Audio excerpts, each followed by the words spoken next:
దొండకాయ shot put curry తయారు చేసుకోవడానికి కావలసిన పదార్థాలు: దొండకాయలు, ఉల్లిపాయలు, పచ్చిమిర్చి, పల్లీలు, చింతపండు, ఎండు కొబ్బరి, దాల్చిన చెక్క, లవంగాలు, యాలకులు, గసగసాలు, ఎండుమిర్చి, అల్లం వెల్లుల్లి పేస్ట్, పసుపు, కరివేపాకు, కొత్తిమీర, జీడిపప్పు, ఉప్పు, పోపు దినుసులు, నూనె.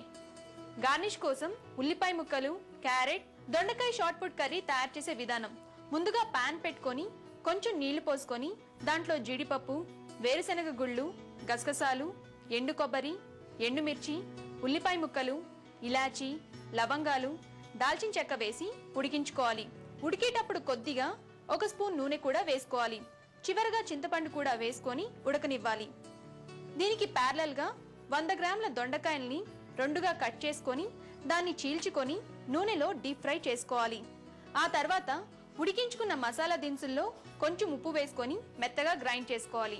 ఇప్పుడు మళ్ళీ పాన్ పెట్టుకొని 5-6 స్పూన్ల నూనె వేసుకొని అది వేడెక్కాక పోపు దినుసులు, చీల్చుకున్న 3 పచ్చిమిర్చి, కరివేపాకు, 1 స్పూన్ అల్లం వెల్లుల్లి పేస్ట్ వేసి అది పచ్చివాసన పోయిన తర్వాత ఉల్లిపాయ ముక్కలు వేసుకోవాలి. ఇవి వేగాక చిటికెడు పసుపు, గ్రైండ్ చేసి పెట్టుకున్న గ్రేవీ, కొంచెం నీళ్లు పోసుకొని సిమ్ లో పెట్టి ఉడికించుకోవాలి. గ్రేవీలో నూనె పైకి తేలాక వేయించుకున్న దొండకాయల్ని అందులో వేసుకొని మరలా 5 నిమిషాలు ఉడికించుకోవాలి.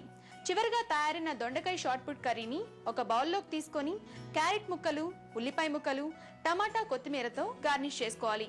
అంతే, ఎంతో రుచిగా ఉండే దొండకాయ షార్ట్ పుట్ కర్రీ రెడీ.